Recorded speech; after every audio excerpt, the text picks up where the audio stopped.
Hello नमस्कार दोस्तों, मैं सर सुनील पंचारी और मैं आप सबका यूडेट क्लासेस के इस डिजिटल प्लेटफॉर्म पर हार्दिक दिल से स्वागत करता हूं।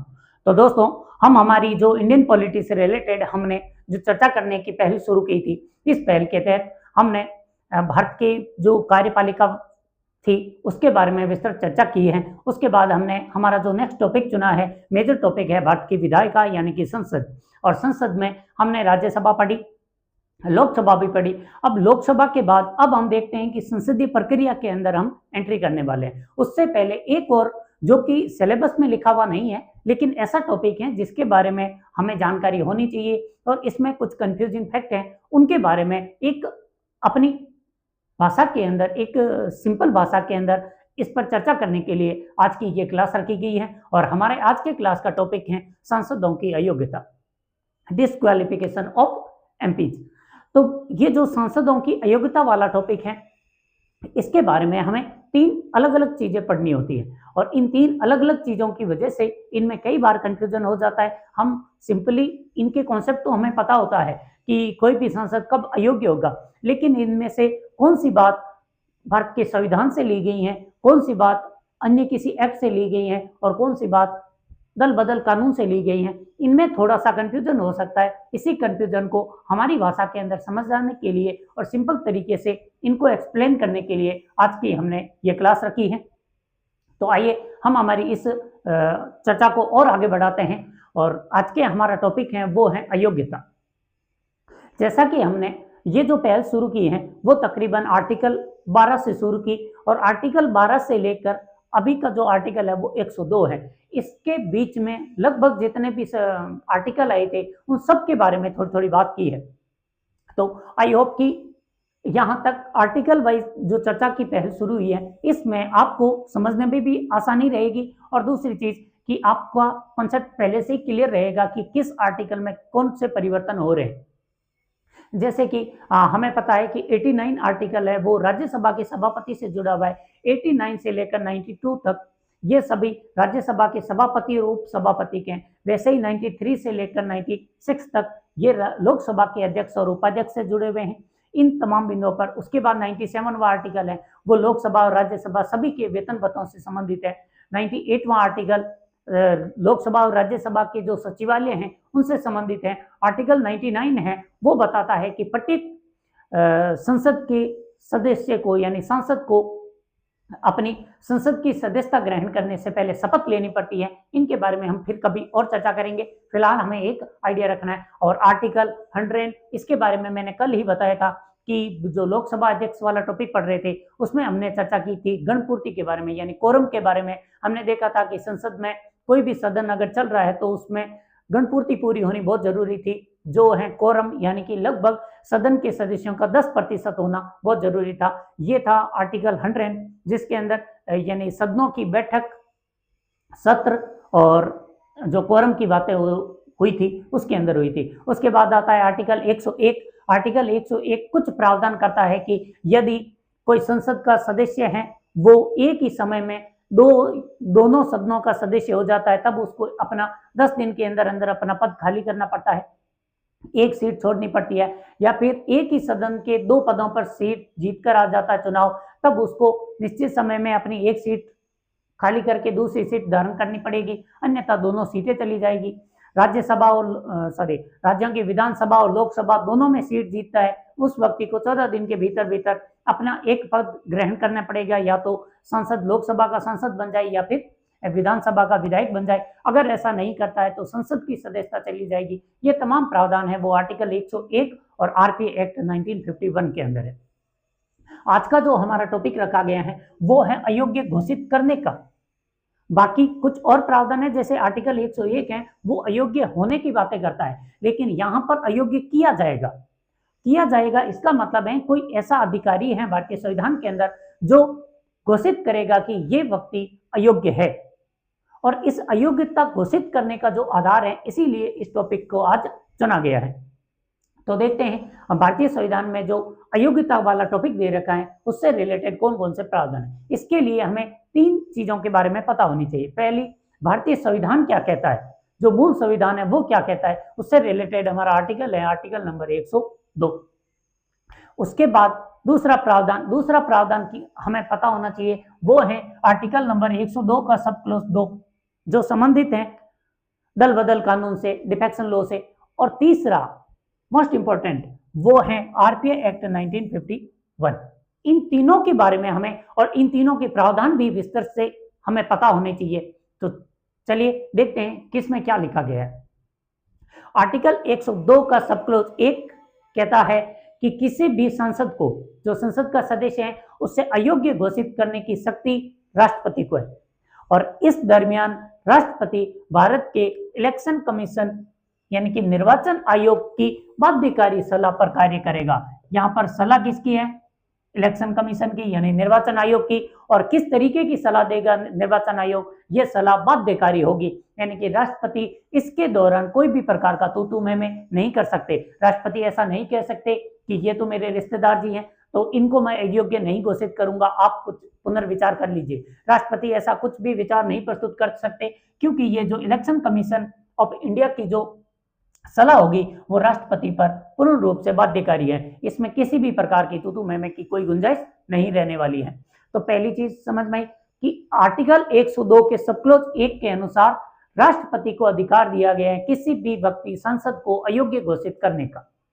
अब देखते हैं राष्ट्रपति ये अयोग्यता घोषित किन आधारों पर करेगा। इसके लिए भारतीय संविधान के अंदर 4 प्रावधान किए गए। इन 4 प्रावधानों को के आधार पर राष्ट्रपति किसी भी सांसद को अयोग्य घोषित कर सकते हैं। तो देखते हैं वो उनमें पहला प्रावधान है, यदि वो सांसद कोई भी लाभ का पद धारण करता है तो उसे राष्ट्रपति इलेक्शन कमीशन ऑफ इंडिया सिफारिश करेंगे और राष्ट्रपति उसे अयोग्य घोषित कर देंगे। तो क्या भारतीय संविधान के अंदर लाभ का पद डिफाइन है, परिभाषित है? जी नहीं, लाभ का पद भारतीय संविधान के अंदर कहीं भी परिभाषित नहीं है। ये parliament prevention of disqualification act सब यानी कि संसद निर्योग्यता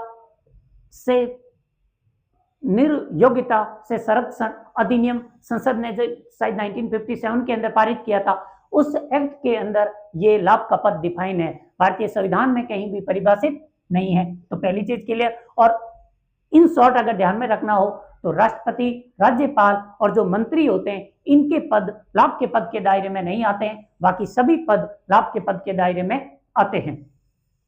तो लाभ के पद, और अगर संसद किसी पद को अगर लाभ के पद के दायरे से बाहर रखती है तो वो भी लाभ का पद नहीं होगा। पहली चीज ये है कि यदि कोई सांसद लाभ का पद धारण करता है तो फिर उसे अयोग्य घोषित कर दिया जाएगा, ठीक है। और दूसरा, यदि कोई जो सांसद है वो मानसिक रूप से विकृत हो जाए यानी कि पागल हो जाए, तब ऐसी स्थिति में उनको फिर अयोग्य घोषित कर देना ही समझदारी होती है। क्योंकि वैसे तो जो सांसद हमारे यहाँ से चुनकर गए हैं वो जनता के प्रतिनिधि होते हैं और उस क्षेत्र की जनता की सभी मांगों को संसद में प्रस्तुत करने वाले वही होते हैं, रिप्रेजेंटेटिव होते हैं। लेकिन अगर वो मानसिक रूप से पागल हो जाए तो पागल व्यक्ति से हम ज्यादा समझदारी की उम्मीदें नहीं रख सकते। ऐसी परिस्थिति में उन्हें अयोग्य घोषित कर देना ही समझदारी होती है। जब राष्ट्रपति अयोग्य घोषित करेंगे तो 6 माह के भीतर अगर उसका कार्यकाल पूरा होने में 6 माह से ज्यादा का समय है तब 6 माह के भीतर उपचुनाव करवाए जाएंगे और उस उपचुनाव में जो जीत कर आएगा वो उनका नया प्रतिनिधि बन जाएगा। तो मानसिक रूप से विकट होने की स्थिति में उन्हें अयोग्य घोषित कर दो। दिवालिया हो जाए, दिवालिया का मतलब होता है बैंकरप्ट हो जाना, यानी कि वो सभी प्रकार के जो आर्थिक पद हैं, यानी कि वो अगर कोई अपना पर्सनली बिजनेस करते थे तो उस बिजनेस में वो लॉस में जा चुके हैं, बैंकों से लिए हुए ऋण को चुकाने में वो अयोग्य हो गए हैं, ऐसे व्यक्ति को सांसद नहीं बनाया जा सकता। क्यों नहीं बनाया जा सकता?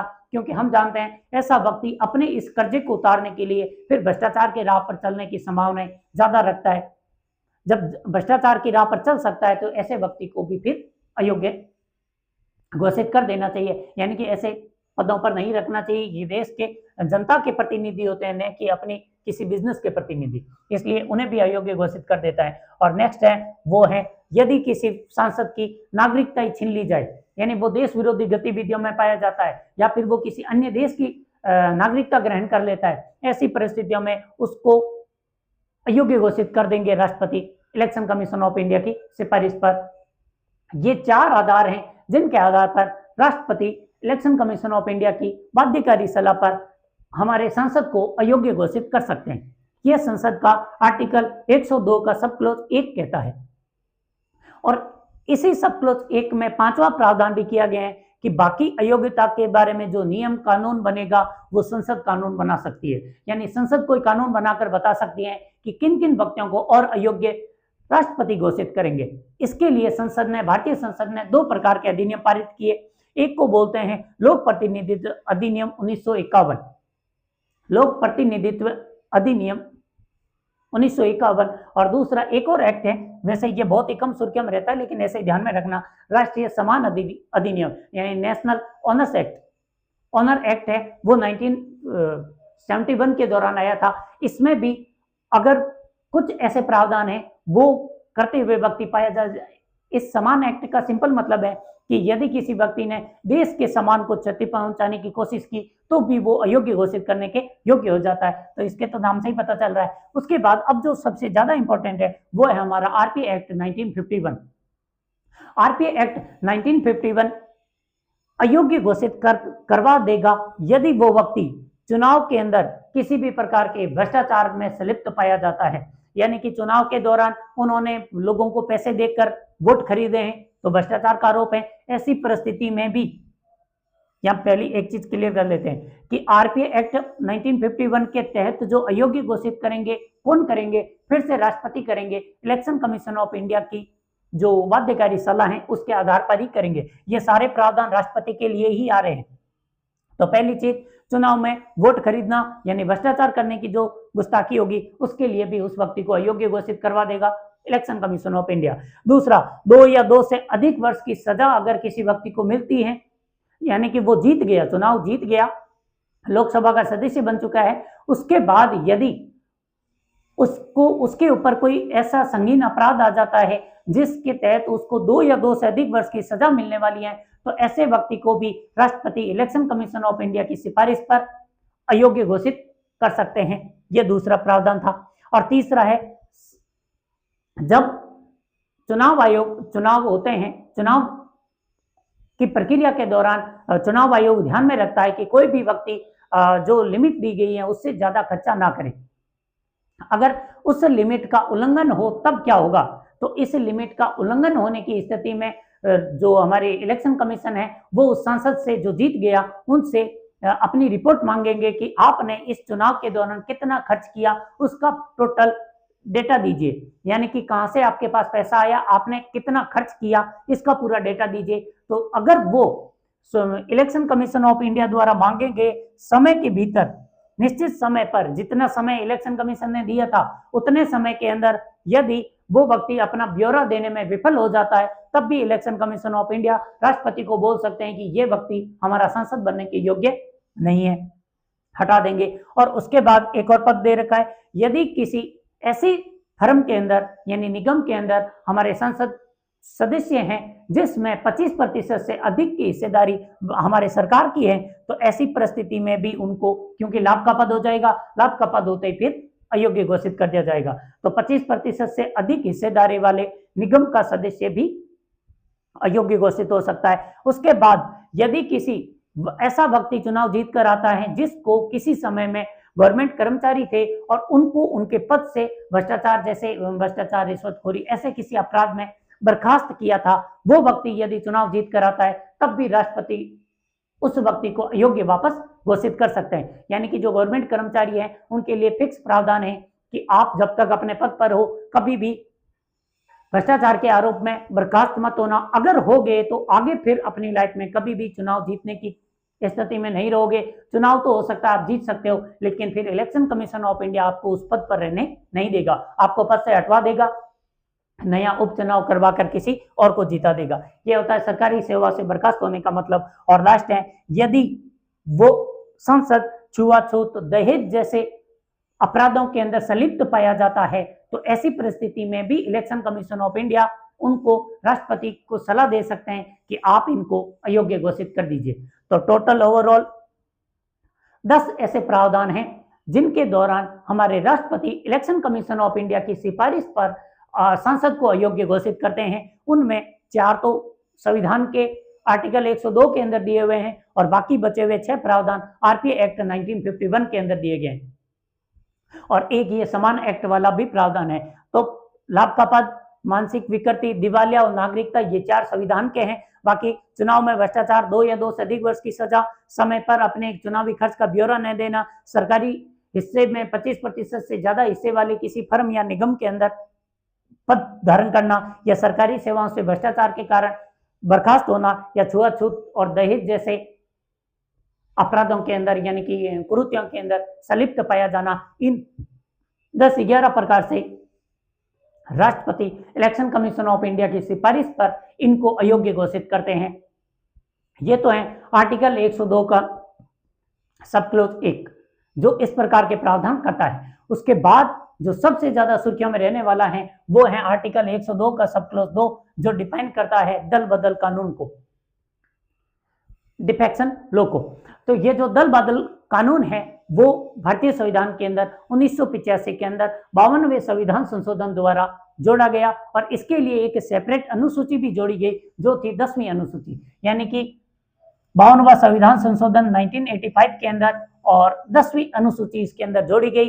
अनुच्छेद कौन सा बना? अनुच्छेद बना 102 का सब क्लोज 2, एक ही अनुच्छेद है सब क्लोज 2 और इसके अंदर एक अनुसूची जोड़ी गई है जिसका नाम है 10वीं अनुसूची। और ये सब घटनाएं कब हुई थी? 1985 में हुई थी, क्योंकि इससे पहले ऐसी परिस्थितियां बन गई थी कि एक पार्टी के लोग दूसरी पार्टी में आयाराम गयाराम का कॉन्सेप्ट चला रहे थे। यानी कि अभी यहाँ पर है, सुबह उन्होंने एक पार्टी ए को ज्वाइन किया था, शाम को पता चला उन्होंने बी ज्वाइन कर ली और अगली सुबह पता चला नहीं बी तो ऐसे मजाक चल रहा था, उनको तो एक्चुअल में सी ज्वाइन करनी थी। ये कॉन्सेप्ट चल रहा था, आयाराम गयाराम का कॉन्सेप्ट चल रहा था। इसे रोकने के लिए फिर 1985 में ये दल बदल कानून आया जो किसी भी पार्टी के सदस्य को अपने किसी राजनीतिक हित को देखते हुए दल बदल करने से रोकते हैं, क्योंकि ऐसा सामान्यतः होता रहता है कि एक जो सांसद होता है या सदस्य होता है किसी दल का, वो विधायक, सांसद, एमएलसी यानी विधान परिषद वाले सदस्य, ऐसे वो लोग जो कि अपने राजनीतिक हितों को पूरी करने के लिए या सरकार को नीचे गिरवाने के लिए दूसरी पार्टी की सदस्यता ग्रहण कर लेते हैं ताकि सरकार गिर जाए। और सरकार गिरने से उनको तो कोई नुकसान नहीं हुआ लेकिन राज्य को नुकसान होता है। उसके बाद फिर वो दूसरी वाली पार्टी जिसने सरकार गिरवाने में उनको मदद की थी वो अपनी सरकार लाते हैं। उस सरकार को गिराने के लिए पहले वाली पार्टी फिर से अपने षड्यंत्र रचती है। इस चक्कर में जो सरकार का कार्य देश या राज्य के विकास का होना चाहिए था वो विकास की बजाय अपनी सरकारें बनाने में जुट जाते हैं और सभी बाड़ेबंदी जैसे कॉन्सेप्ट आ जाते हैं, यानी कि अपने विधायकों या सांसदों को अपने तरफ करके रोकने के प्रयास होते रहते हैं। हम आज भी देखते हैं, हालांकि ये कानून बन चुका है, फिर भी हम देखते हैं कि 10 दिन के लिए, 7 दिन के लिए, 5 दिन के लिए विधायकों या सांसदों की बाड़ेबंदी कर दी गई। बाड़ेबंदी का मतलब होता है कि किसी एक होटल में ले गए या किसी एक अपने पुराने घर के अंदर ले जाकर उनको छोड़ दिया कि अब इनमें से कोई भी बिकेगा नहीं, यानी कोई इनको खरीदे नहीं। तो इस प्रकार की प्रथाएं ना हो। जो सरकार चुनी जाती है वो देश के कल्याण पर फोकस करे, देश के कल्याण का कार्य करे, इसके लिए दल बदल कानून लाया गया था। दल बदल कानून लाने का मकसद एकदम पॉजिटिव था कि वो केवल सांसदों के और विधायकों की ये जो खरीद फरोख्त होती है इसे रोकना चाहते थे, ताकि बार बार सरकारें गिराने और उठाने की बजाय इनका फोकस देश चलाने में हो, राज्य का प्रशासन सुधारने में हो। इसके लिए ये एक्ट आया, अन्यथा ये फिर ऐसे ही चलता रहता। 5 साल के अंदर हमें देखने को मिलती 5 बार ए पार्टी की सरकार बन गई, 6 बार बी पार्टी की सरकार बन गई। अगर ऐसा कानून नहीं होता था तो, क्योंकि ये वास्तविकता बन गई थी और मंत्री सभी देश की बजाय, कोई भी सांसद हो वो देश की बजाय अपने हितों पर ज्यादा फोकस करने लग गए थे। और इसी समय की बात है कि राजीव गांधी जी ने एक बार तो ये भी कहा था कि हम अगर 100 रुपए जनता के खर्च के लिए अगर संसद से पारित करवाते हैं तो उनमें से 15 रुपए ही जनता तक पहुंचते हैं, 85 रुपए बीच में खा जाते हैं। इस प्रकार के भ्रष्टाचार का स्तर को देखते हुए यह कानून वैलिड था।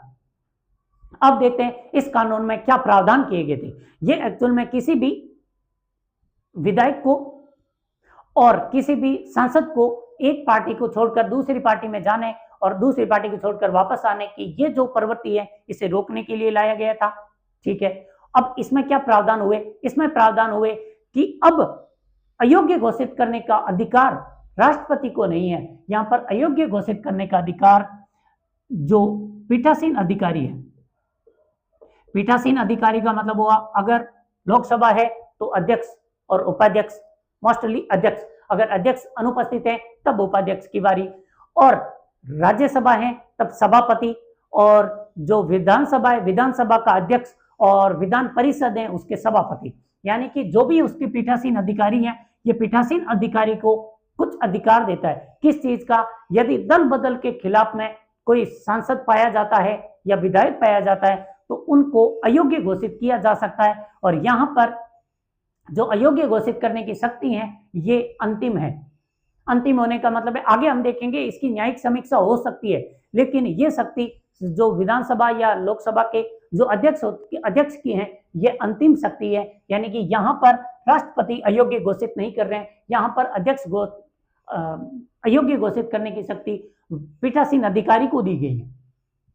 अब इसके अंदर 4 प्रोविजन है, 4 प्रावधान है जो बताते हैं कि किस संसद के सदस्य सांसद को अयोग्य घोषित किया जाएगा।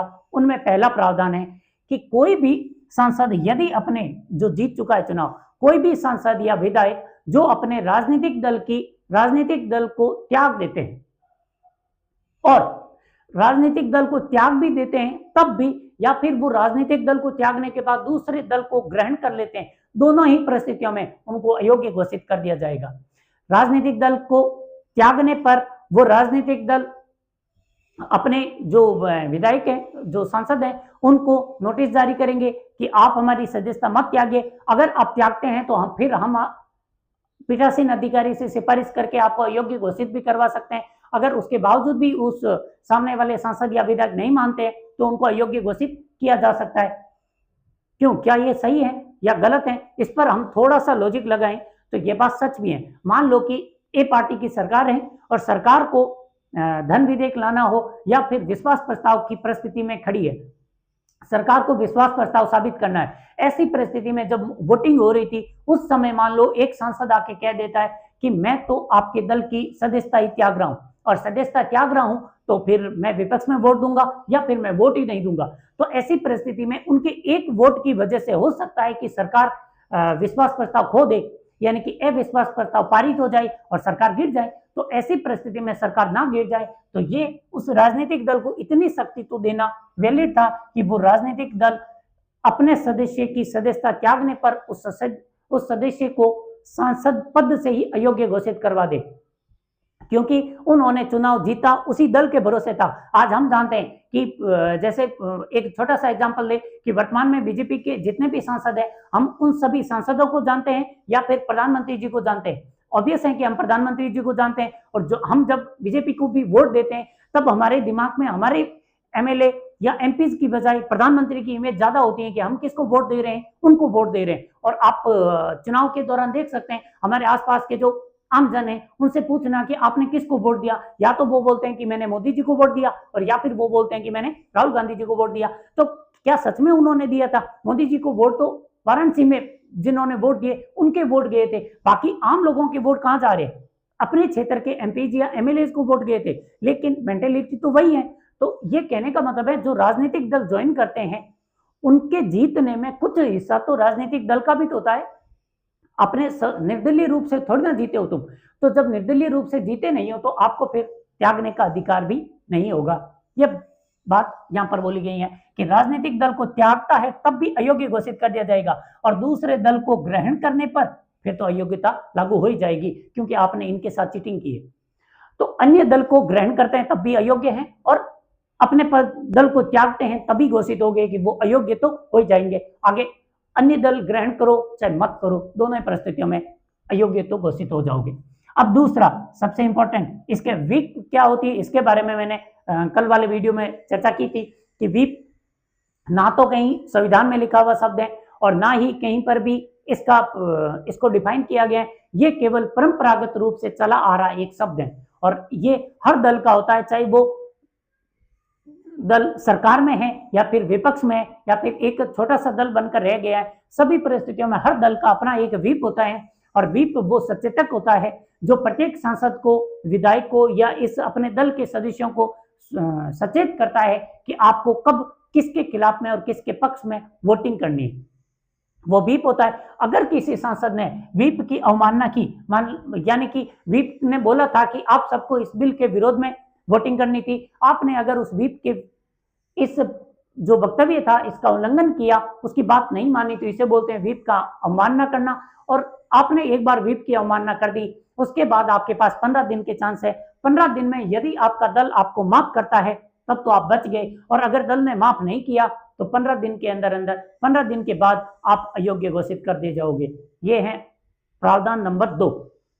हालांकि इस मामले पर सुप्रीम कोर्ट ने कहा है कि व्हीप की परिस्थितियां हर बार लागू नहीं होनी चाहिए, क्योंकि कई बार ऐसे मामले आते हैं जिनमें वो व्यक्ति किसी विशेष कारण से अपने दल के विरोध में भी वोट दे सकता है। मान लेते हैं, सपोज करते हैं कि एक किसी मान लेते हैं जैसे इस्लाम धर्म के हैं, इस्लाम धर्म का कोई व्यक्ति है, वो उस जैसे कांग्रेस या बीजेपी का एक सांसद है, विधायक है, और हमारे संसद या विधानसभा ने कोई ऐसा बिल पारित किया है जो उनके धर्म से रिलेटेड है या धर्म के पर्सनल मामलों से रिलेटेड है, तो हो सकता है कि वो व्यक्ति अपने धर्म के इस प्रोविजन से संतुष्ट ना हो और वो इसका विरोध करना चाहे। तो ऐसी परिस्थिति में उन्हें अधिकार तो होना चाहिए कि वो अपने क्षेत्र की, अपने धर्म की, अपने जो प्रजा है जिसने उनको प्रतिनिधि बनाकर भेजा है, उनके हितों का संरक्षण करे। तो ये अधिकार सुप्रीम कोर्ट के अनुसार अवमानना वाला हर जगह लागू नहीं होना चाहिए। तो कहां लागू होना चाहिए? जहां पर विश्वास प्रस्ताव पारित करवाने की बात हो, जहां पर मनी बिल प्रस्ताव पारित करवाने की बात हो, और जहां पर अविश्वास प्रस्ताव के विरोध में वोट देने की बात हो, तब तो व्हीप जारी होना वाजिब है, क्योंकि इसके व्हीप के बिना सरकार गिर सकती है। लेकिन सामान्य बिल जिसके पारित होने या न पारित होने से सरकार नहीं गिरने वाली है, ऐसी परिस्थिति में हर सांसद या विधायक को अपने खुद के पर्सनल व्यू रखने का अधिकार होना चाहिए। सुप्रीम कोर्ट ने ऐसा कहा है, लेकिन ये लागू हो ऐसा नहीं है। क्यों नहीं है? क्योंकि दल बदल कानून में तो यही लिखा हुआ है कि व्हीप की अवमानना करने पर उन्हें 15 दिन के अंदर अगर सदन ने उनके दल ने माफ किया तो ठीक है, नहीं तो फिर वो अयोग्य घोषित हो जाएंगे। हमारे यहाँ 2023 या 24 का मामला था, जिसके अंदर सचिन पायलट जी के जो एक खेमा था जिसमें तकरीबन 22 सदस्य 19 सदस्य थे, और उन सदस्यों के खिलाफ में विधानसभा के जो अध्यक्ष थे उस समय, उन्होंने साफ शब्दों में बोल दिया कि अगर आप हमारे इस मीटिंग के अंदर नहीं आते हैं, यानी कि सीएम के घर पर मीटिंग रखी गई होगी और उसमें इनके कुछ सांसद थे, सॉरी विधायक थे, उन्होंने उस मीटिंग के अंदर वो उपस्थित नहीं हुए, तब अगले दिन जो इनका व्हीप है, व्हीप ने मैसेज भेज दिया कि क्या आपको अयोग्य घोषित करवा दिया जाए, और ये मामला फिर सीधा हाईकोर्ट चला गया। हाईकोर्ट के अंदर कुछ बहस हुई और अंत में सरकार और इस जिनको बागी दल बोला गया था, इनके बीच में वापस समझौता हो जाता है और वापस सरकार कंटिन्यू चलने लग गई थी। तो ये जो प्रावधान है कि व्हीप की अवमानना वाला 15 दिन के भीतर भीतर माफी मिलनी चाहिए थी, उनको 15 दिन में माफी मिल गई तो वो अयोग्य घोषित नहीं हुए। तो ये मामला होता है व्हीप की अवमानना का। उसके बाद देखते हैं निर्दलीय सदस्य। निर्दलीय सदस्य वाली बात थोड़ी ध्यान से सुनना। निर्दलीय उम्मीदवार, जब तक कोई भी सांसद जब तक अपना शपथ ग्रहण नहीं कर लेता है संसद के अंदर जाकर या विधानसभा के अंदर जाकर, तब तक वो उम्मीदवार ही है। कल भी इस बारे में जब मैंने प्रोटेम स्पीकर वाली बात बताई थी, तब भी बताया था कि प्रत्येक सांसद को शपथ लेनी पड़ती है, जो आर्टिकल 99 के अंदर दे रखी है। प्रत्येक सांसद को सदस्यता ग्रहण करने के लिए एक शपथ ग्रहण करनी पड़ती है। वही शपथ कि मैं देश की अपने कर्तव्यों का श्रद्धापूर्वक पालन करूंगा, देश की एकता और अखंडता को बनाए रखूंगा, संविधान के प्रति निष्ठा रखूंगा। ये जो शपथ है, इस शपथ का प्रावधान आर्टिकल 99 के अंदर है, और उस शपथ में जब तक कोई भी सांसद या विधायक इस शपथ को ग्रहण नहीं करते, तब तक वो केवल उम्मीदवार है।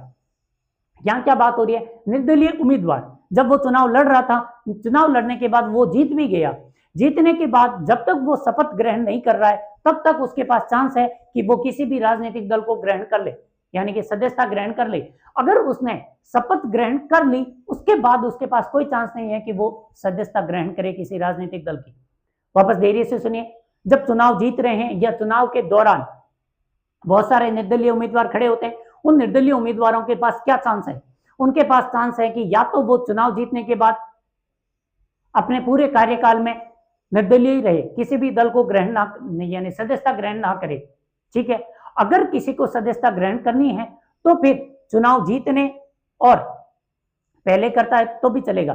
चुनाव जीतने और शपथ ग्रहण करने के बीच की जो अवधि है, इस दौरान वो किसी भी दल को ग्रहण कर सकते हैं। अगर इस दौरान और वैसे भी हम जब चुनाव होते हैं, निर्दलीयों के बारे में बहुत चर्चा आती है कि ये एक्स एमएलए या एमपी उस दल की सदस्यता ग्रहण करेंगे, उसकी दल की सदस्यता ग्रहण करेंगे, लेकिन ये सारी बहस शपथ ग्रहण तक ही रहती है। जैसे ही प्रोटेम स्पीकर इन सभी सदस्यों को शपथ दिला देते हैं, शपथ के बाद कोई भी निर्दलीय उम्मीदवार किसी भी राजनीतिक दल को सदस्यता ग्रहण नहीं करेंगे। ये था प्रावधान जो तीसरा है। अब चौथा प्रावधान है वो है मनोनीत सदस्यों के, क्योंकि राज्यसभा में भी राज्यसभा के अंदर राष्ट्रपति 12 सदस्यों को मनोनीत करते हैं और विधान परिषद के अंदर भी 1/6 सदस्यों को राज्यपाल मनोनीत करते हैं। ऐसे मनोनीत सदस्यों के पास चांस है कि वो 6 माह के भीतर किसी भी एक राजनीतिक दल को डिसाइड कर ले और उसकी सदस्यता ग्रहण कर ले। अगर ग्रहण करते हैं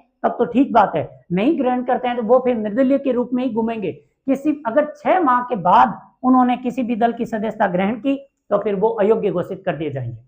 यानी कि 4 तरीके हैं जिनके आधार पर विधानसभा या लोकसभा के जो अध्यक्ष हैं वो सांसदों को अयोग्य घोषित कर सकते हैं। उनमें पहला प्रोविजन है कि वो अपने दल की राजनीतिक दल को सदस्यता त्याग दे या किसी दूसरे दल की सदस्यता ग्रहण कर ले, ऐसी परिस्थिति में वो अयोग्य घोषित कर दिए जाएंगे। दूसरी, व्हिप की अवमानना करने पर अयोग्य घोषित कर दिए जाएंगे। तीसरी, कोई निर्दलीय उम्मीदवार है वो शपथ ग्रहण करने से पहले किसी दल की सदस्यता लेता है तब तो ठीक है, शपथ ग्रहण करने के बाद यानी कि जैसे ही उन्होंने सांसद या वो विधायक घोषित हो गए उसके बाद वो किसी भी दल की सदस्यता ग्रहण करते ही हट जाएंगे। और अंतिम, मनोनीत सदस्य अगर सदस्यता ग्रहण करना चाहते हैं तो उनके पास 6 माह की अवधि होती है।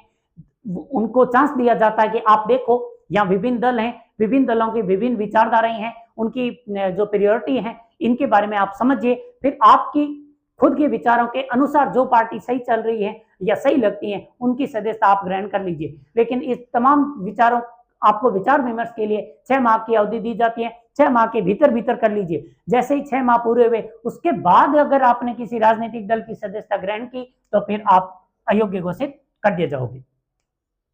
अब इसके 2 अपवाद हैं और इनमें से ये वाला जो अपवाद है बहुत ज्यादा सुर्खियों में आया था। अभी महाराष्ट्र के अंदर जो केस बना था, जो यानी कि जो शिवसेना है उसके 2 टुकड़े हुए थे, वो इसी मुद्दे पर था।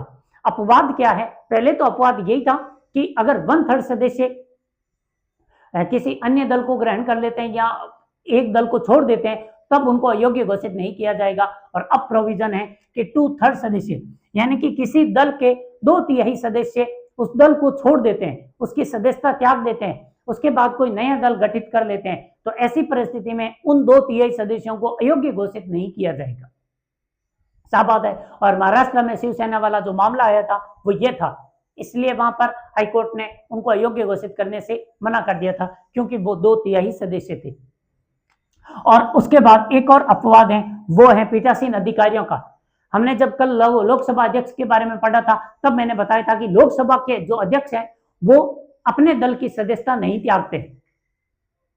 और जो दल बदल कानून है वो कहता है अगर लोकसभा के अध्यक्ष या उपाध्यक्ष, विधानसभा के अध्यक्ष या उपाध्यक्ष और ये राज्यसभा के उपसभापति अपने दल की सदस्यता त्यागते हैं तो फिर उनका अन्य दल को ग्रहण नहीं करना चाहिए। अपने दल की सदस्यता त्यागने पर उनको अयोग्य घोषित नहीं किया जाएगा, लेकिन अगर उन्होंने अन्य दल को ग्रहण कर लिया, अन्य दल की सदस्यता ग्रहण कर ली, ऐसी परिस्थिति में उनको अयोग्य घोषित कर दिया जाएगा। यानी कि ओवरऑल मतलब क्या हुआ, कोई सामान्य सदस्य है उसने अगर दल की सदस्यता भी त्यागी तो पहला प्रोविजन कहता है कि वो अयोग्य घोषित हो गया, अन्य दल की ग्रहण की तब भी वो अयोग्य घोषित हुआ। लेकिन जो पीठासीन अधिकारी हैं उनके पास चांस है कि अगर उन्होंने दल की सदस्यता त्यागी तो इसे दल बदल नहीं कहेंगे। क्यों नहीं कहेंगे? कई बार ऐसा हो सकता है कि कोई भी जो अध्यक्ष होता है वो अपने कार्य को निष्पक्ष भाव से करने के लिए भी अपने दल की सदस्यता त्याग सकते हैं। हालांकि भारतीय संविधान के अंदर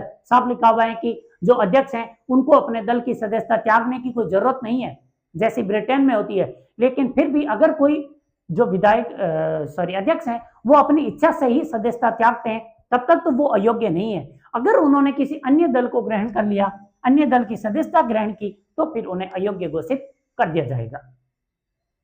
यह दल बदल कानून था और इसके अंदर साफ प्रावधान था कि इसमें जो भी विधानसभा का अध्यक्ष या लोकसभा का अध्यक्ष जो भी निर्णय लेते हैं वो निर्णय अंतिम है और अंतिम के साथ उनको किसी न्यायालय में चुनौती नहीं दी जा सकती। और ये मामला फिर गया कियोतो होलो केस 1992। कियोतो होलो केस 1992 के अंदर सुप्रीम कोर्ट में मामला गया। सुप्रीम कोर्ट ने बोल दिया कि 2-3 बातें ही क्लियर कर दी। पहली चीज कि जो विधानसभा के अध्यक्ष को ये शक्ति दी गई है ये वैलिड है, संवैधानिक है कि विधानसभा के अध्यक्ष को भी कुछ शक्तियां होनी चाहिए क्योंकि उन्हीं को ही कार्य का संचालन करना होता है, ठीक है। और दूसरी चीज कि जब राष्ट्रपति जैसे उच्च प्रथम वरीयता के व्यक्ति के भी निर्णयों को जब हमारे यहाँ चुनौती दे दी जाती है तो फिर विधानसभा अध्यक्ष या लोकसभा अध्यक्ष इतने बड़े तो है नहीं कि इनके निर्णयों को चुनौती ना दी जाए। तो चुनौती तो भाई साहब दी जा सकती है। जहां कहीं भी किसी भी व्यक्ति के मूल अधिकारों का हनन होगा तो आर्टिकल 32 और 226 के तहत उनको हाईकोर्ट या सुप्रीम कोर्ट के अंदर अपना मामला ले जाने की अनुमति तो है। तो फिर चुनौती तो सुप्रीम कोर्ट में या हाई कोर्ट के अंदर दी जा सकती है। और तीसरी बात, हम विधानसभा अध्यक्ष के अंतिम निर्णय तक कोई कार्रवाई नहीं करेंगे, यानी कि उनके बीच में जो राजनीतिक उठाव पटाव चलेगा उसमें हमें कोई इंटरेस्ट नहीं है। लेकिन जैसे ही उनका निर्णय आया, निर्णय आने के बाद हम ये जांच जरूर सकते हैं कि जो निर्णय दिया गया था एक्चुअल में किसी दल बदल कानून का उल्लंघन था या फिर केवल मनमर्जी थी। तो इस चीज को तो चेक किया ही जा सकता है। इसलिए कियोतो होलो केस बना जिसमें सुप्रीम कोर्ट ने स्पष्ट रूप से निर्णय दे दिया कि चुनौती तो दी जा सकती है और सुप्रीम कोर्ट या हाई कोर्ट निर्णय के बाद की जो प्रक्रिया है उसकी जांच जरूर कर सकते हैं। पहले जो हुआ उसमें सुप्रीम कोर्ट या हाई कोर्ट को कोई मतलब नहीं है, आपका राजनीतिक मामला है, आप उसको राजनीतिक तरीके से सॉल्व कर सकते हो। तो ये था अयोग्यता से संबंधित और ये सभी के लिए है, यानी कि लोकसभा में भी यही लागू होता है, राज्यसभा में भी लागू होता है, विधानसभा और विधान परिषद में भी यही लागू होते हैं। तो ये जो प्रोविजन है अयोग्यता के बारे में, क्योंकि काफी बड़ा टॉपिक था और इनमें 2-3 प्रकार के तो ये एक्ट आगे आरपीआई एक्ट 1991 और दल बदल कानून, तो इन तमाम एक्ट के बारे में अलग से विस्तृत चर्चा करनी थी, इसलिए हमने ये आज की क्लास रखी थी।